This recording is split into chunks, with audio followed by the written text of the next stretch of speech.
Hey, what's up, you guys? John from Old Running Farm here. Kat's here too. She's behind the camera. Hello. In today's video, we are gonna do a second run at making alpaca dryer balls.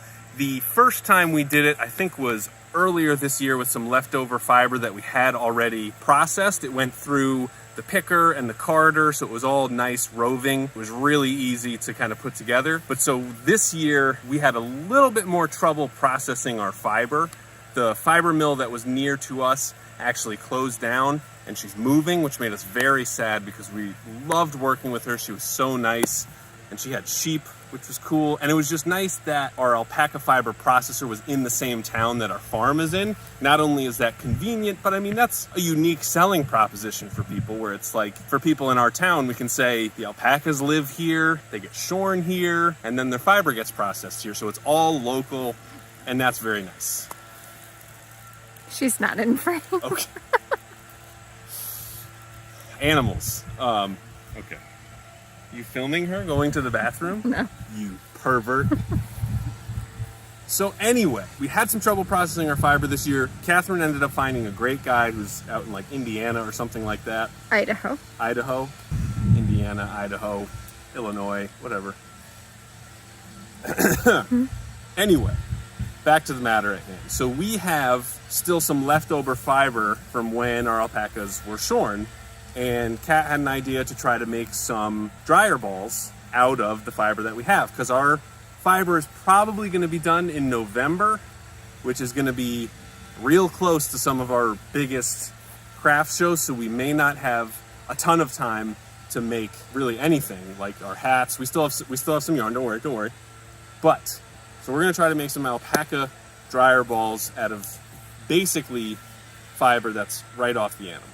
So first thing we're going to do is, I have some that we bought, some hand carders.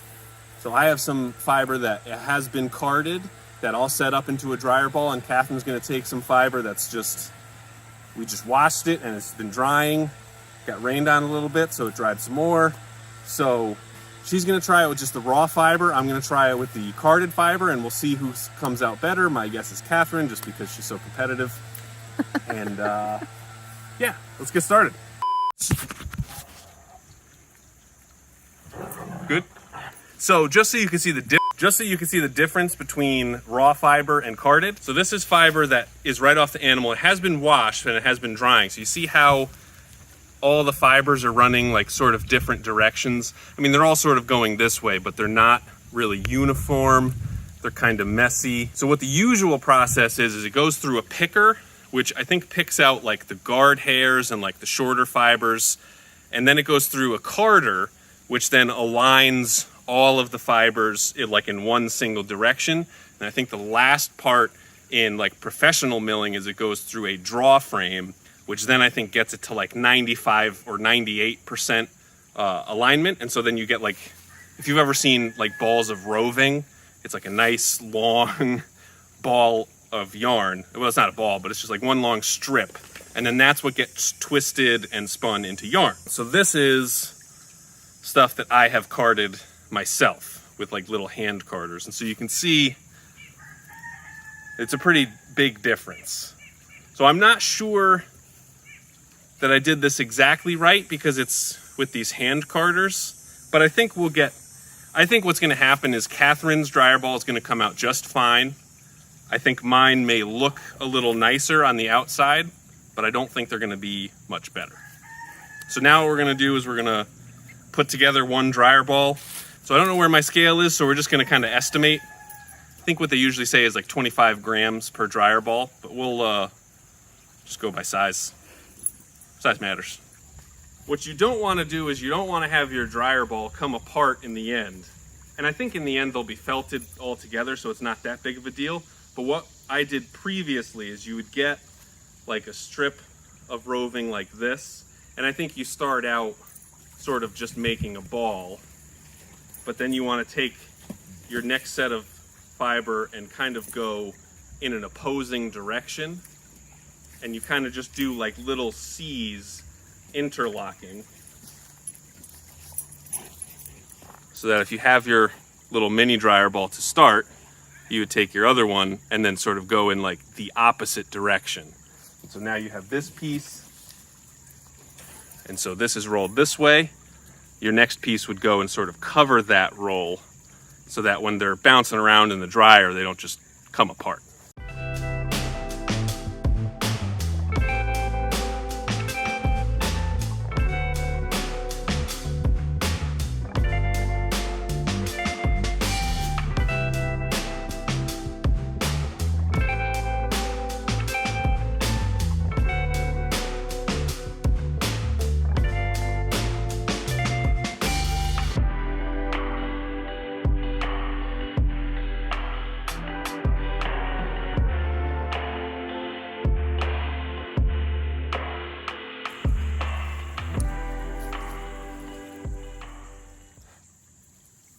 Okay, so I have 2 balls. And Catherine has 1. Catherine's is going to end up being a pretty small ball, but that's okay.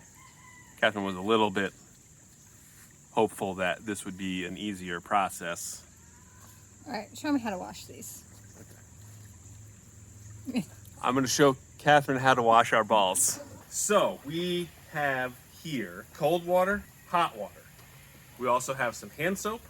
So what we're gonna do is we're gonna continually run our dryer balls under the water, and 5 minutes in one with soap, 5 minutes in another with soap, 5 minutes in one with soap, or maybe we do one row of soap and then one section of rinsing. And when I say 5 minutes, I mean approximately 5 minutes, because I know that one of us will not have the patience. Here we go. Doesn't matter.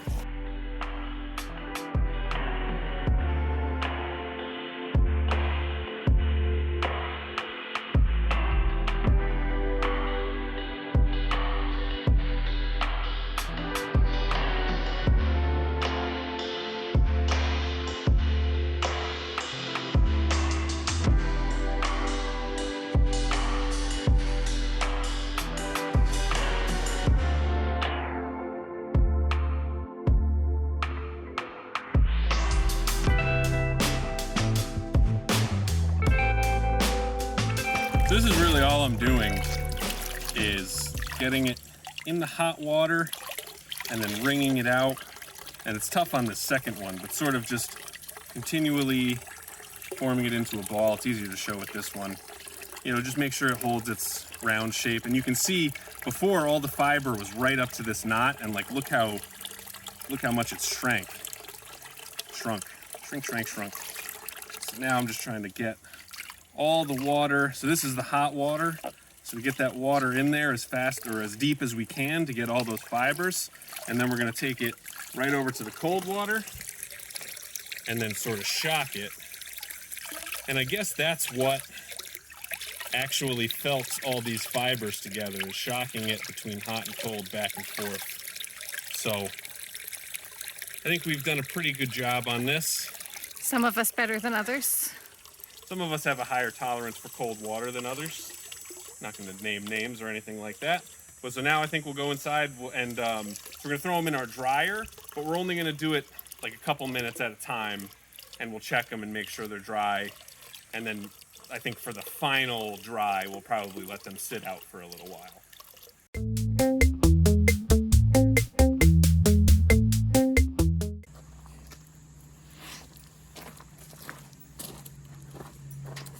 The big unveiling. The big unveiling. All right, so they are definitely not all the way dry, but I think one of the things about the sock is that it does sort of retain moisture. And so you can see I tied mine up with a little bit of extra to just try to keep that ball shape because we lost so much volume. Catherine, you just retied your knot, right? Mm-hmm.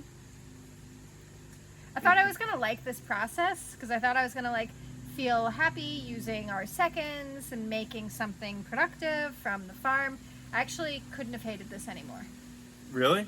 I hated it. Wow. I didn't like my hands being wet that long. I didn't like them being super cold. Yep. This is going to be a hard pass for me no matter how good these come out. And mine's going to look like hell.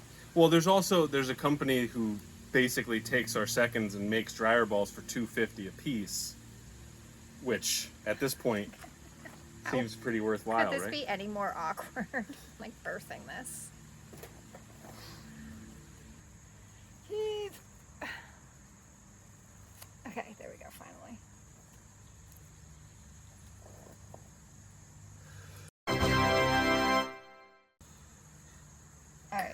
I'm working on it.